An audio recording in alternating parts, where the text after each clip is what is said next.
That's what's up. Well, I'm here with recording artist D-vour. How you doing today?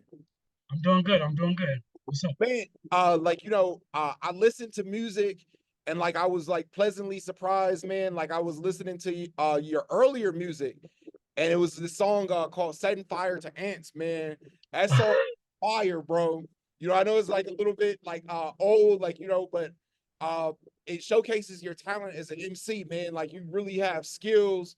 Like a lot of like people mix up everything. They just like, get on the microphone and like, they don't really like study the craft of like MCing. But like, you really are an MC. Can you talk about like, your inspiration of like, becoming an artist and a little bit about that song particularly? Oh yeah, well that song that was like you seen the music video, right? Yeah, Right? yeah. Yeah, that was like my first music video. Um, really, it came out. I moved to Virginia, and I hooked up with some cool people. I actually won a competition from performing, and the competition prize was the video. But I grew up in the Bronx in the 80s and the 90s. So like hip hop was there, rap was there, everybody was rapping. And I got into like Bone Thugs and Harmony and like Tupac, Biggie, like different things. And then like I started battling as a young age. And then I just always been writing. But I also start getting into different music and I try to like mix them together. As you've evolved, like, would you say you fall into the genre of horrorcore? Because, like, I see like some elements of that. Yeah, like I've always tried to like tiptoe on the edge of horrorcore, but like try to at least with commercial music, like an album or something, have a commercial mind about it, so don't go too crazy. But like a mixtape or something like that, I'm wilding out is straight like craziness or whatever. But like I would consider myself hard. I hang out with, and I know a lot of juggalos and stuff like that. So I feel like, for black artists, particularly, like, it was kind of taboo, like, especially like in the 90s, for like horrorcore artists, I think of groups like the Flatliners, who like yeah, didn't really like, grave diggers. yeah, yeah, yeah. So, like, uh, how has that been like, being a MC of color, who's making horrorcore music? It's cool, but it kind of also depends on like what region of hardcore you're looking at. Because like you have like flatliners and gravediggers, that's kind of like East Coast, like New York kind of, and then you have like the Memphis like 3 6 Mafia, and then you have like Midwest like Detroit. So it kind of depends because in a lot of those, a lot of them are black. Besides like the people that coming out of Detroit for the most part, I guess, at least back then. But it's still it's weird because like it's not a lot of black people, but like there's a lot of black people making the music. But like when you go out to the shows and stuff like that, it's it's a lot of white people, but it's never really. It's always been the same. Everybody show love. I've never felt different.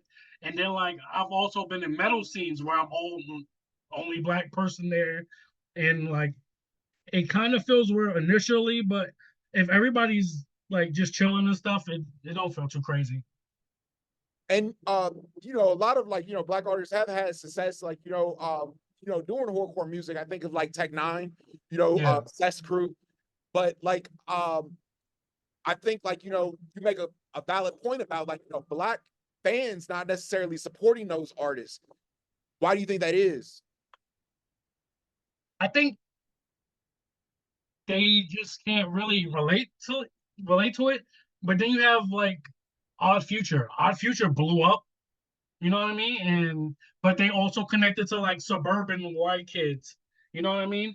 But also they're at the age where like there's black kids in the suburbs too. So they relate to those. And I think like at least the older generation of hardcore and stuff like that. Well, even now, black people just feel like they can't relate to it. And but then they like horror movies and different things. And a lot of hardcore art talk about the same stuff, that their favorite rappers talk about. So it's weird. I guess it's just some stigma. What's the music scene like in Virginia? Virginia's very mixed. There's a big juggalo scene, and then there's an underground scene. They don't really even like collide. You would think so, because there's a lot of like people kind of put juggalo rappers like in a box, and some of these guys are like barred out, like, and they're writing good songs. You know what I mean? It's not even necessarily hardcore. They're just in a juggalo scene. So they have. I'm surprised those things didn't mix. But Virginia, it's 7 cities basically. So every city has their own thing. But everybody, at least me, I try to travel and go everywhere. For sure. What's next for you, like, as far as like your career? I'm trying to work. I'm hungry. Like I'm trying to just push. This new album real quick just came out, and I'm finishing up a video for the song "Take Off Your Pants and Jacket." We shot a video for a month, and I'm gonna try to get the guys together on the track Smokers and do a video for that. I want to try to stay constant throughout the first 2 quarters of the year. I mean, what would you say is like your biggest challenge as an independent artist? Money, money, and support. You know what I mean? Like, it's easier for I feel younger artists to get support behind them because they have friends and they're like in school and they're like a lot of social places. And when you're like older, I mean, some people finesse it. They're able to sit at their laptop and promote it and get things done. But at least for me, I feel like putting boots to the ground and being out there and doing stuff like that. And for the longest, I kind of couldn't drive, and in Virginia, everything is so far, so it kind of held me back. So now I'm able to move, and I'm trying to be everywhere. Did you have a DUI? I know Virginia is a Commonwealth state, man. You Oh know, no, I'm from New York, so you don't okay, drive. okay. So when I moved to Virginia, I was just used to public transportation, but I was like, I gotta drive. I gotta drive. Most definitely. Talk about like ages in hip hop, like and with Killer Mike, recently winning the Grammy. Do you feel like the tide is changing? Does that give you like inspiration as an artist, like being older that you still have success?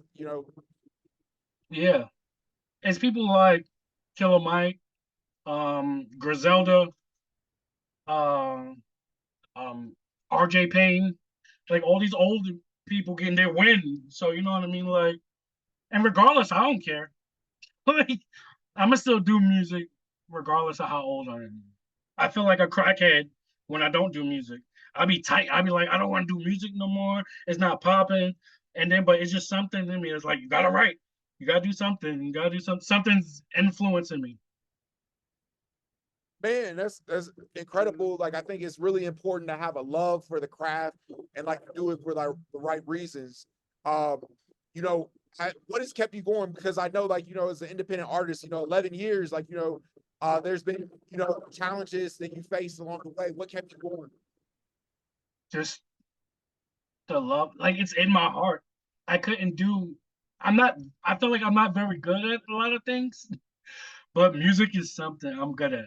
I'm good at songwriting. I'm good at listening to things, and I've been in a lot of bands, so I'm able to I think my ear is different than a lot of people, and just there's just a drive to just do music, do art, do something creative.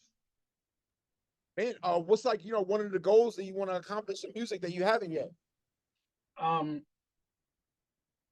just to get out to more people, getting more ears, um, spread the love, hope other artists help other artists push forward if I can. Um, just just work and just get my name out there. Definitely, man. How do you like, avoid the trend to fall into gimmicks? Like I see stuff on your page that's actually useful. Like I was looking at like the Instagram post you had, you like show people how to make fake blood, which is like, that's a useful thing. Like I was like, actually, I was like, I'll send this to my daughter. I got a kid like, 9 years old. Like, she Yeah, enjoys stuff like that. So like, how do you avoid though the temptation and stuff? Everything can be like kind of like a clout chaser, do anything for attention. I don't care. Like, if I feel like one, I go into a lot of situations like nobody's watching. I'm used to nobody watching. But if they happen to watch, then they'll get something out of it. So yeah, like I just try to be me, and something inspires me and I feel like I need to say it, I'm gonna do it. And I feel like I need to be more prevalent on like TikTok and Instagram because that's part of the game nowadays. Oh man, yeah, TikTok is such an important resource for artists today, like to create content on there. Man, D-vour, I enjoy speaking with you, bro. Like, Yes. you're an Thank you. incredible artist. Like, I really enjoy your music. I'm gonna keep checking for you, man. I hope, like, what I'm saying, we could meet in person one day, do a Oh yeah. in-person interview, man. Like, what I'm saying, respect. Thank you. Thank you for the opportunity. For sure. Anything. Shout out Me to too. Raf for hooking us Definitely. up. Most definitely. Shout out to him.